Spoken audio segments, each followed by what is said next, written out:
Hey you guys, wanted to check back in and give you a little update on Zeta since it has definitely been a minute.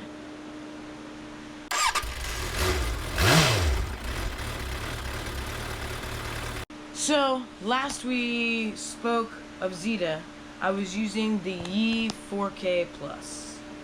And the Yi had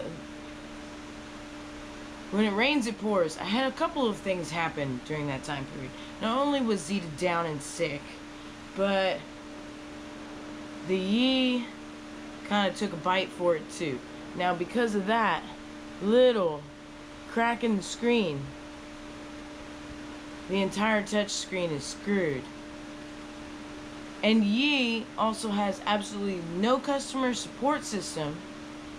I won't say absolutely none, but I will say that it was incredibly disappointing, and their answer was pretty much buy another one. Even though I offered to pay them to fix the screen so that I could use the camera. So instead, you know what? We got a GoPro. I know. I really like the Yi. The Yi has all kinds of cool features that the GoPro actually doesn't. But the fact that GoPro has such an outstanding customer service and customer support system, that's ultimately what won me over. Alright, now with that being said, I also had my radiator go out on my car. Alright y'all, so I'm going to meet the tow truck driver because my radiator has a crack all along the top of it. I found that out this morning. So I'm going to meet the tow truck driver, and I guess I'm changing a radiator today.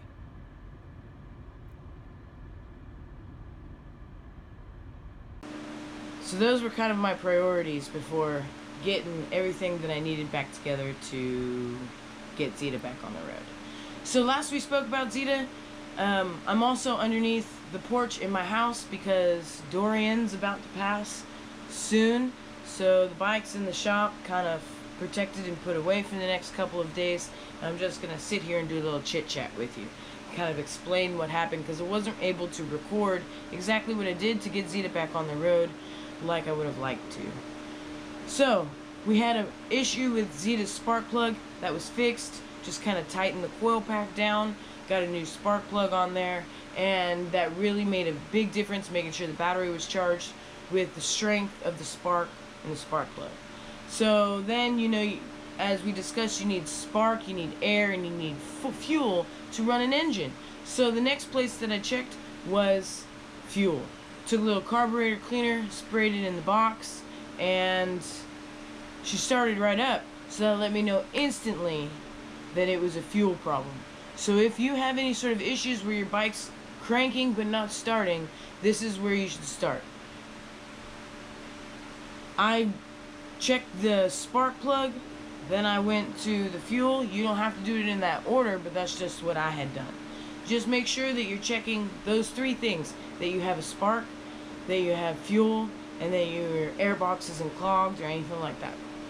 So once I sprayed a little bit of carburetor cleaner in the airbox and she started right up, that let me know that there was definitely a fuel issue. So then what I did was I took the carburetor back off, and I was skeptical that it was the carburetor because I've just done 2 videos on one, how to clean the carburetor, and then I took the carburetor off again and cleaned the carburetor and rejetted the carburetor and then put it back on. And then the other thing that I had just done was put a brand new petcock on the fuel tank. So that's why I started with spark first. I didn't go straight to fuel because in my mind I had just done a video on those, I had just cleaned them. But as it turns out, what ultimately happened was I got bad gas with water, a lot of water content in it, and that fouled my spark plug. Now, not only did that foul my spark plug, it began to corrode the inside of the petcock and the inside of the carburetor. So when I took both of those things off, they were just gunked up. It looked horrible. They had like a bunch of white crystals and crust growing on them, and a lot of like clear goop clogging the jets and clogging the petcock. So really what it was the spark plug fouled, and then because that bad gas sat in there and I didn't realize that it was bad gas, it clogged up the petcock and it clogged up the carburetor. So, cleaned both of those things out for a third time, put them back on the bike, and she started right up. She's running great, and I'm super excited to have her back on the road, because the next video that I'd like to do for you guys is how to install hazard lights onto a bike that doesn't have hazard lights, because the Suzuki Savage, which is anything pre-2005, does not have hazard lights. And when the bike shut off on that causeway while I was going like 65 miles an hour, it would have been really nice to have hazard lights. Alright, so that's my big ramble, the long and short of it. I hope that helped you guys in some way with anything that you might be having done with your motorcycle. Please leave me any comments, any suggestions in the box below.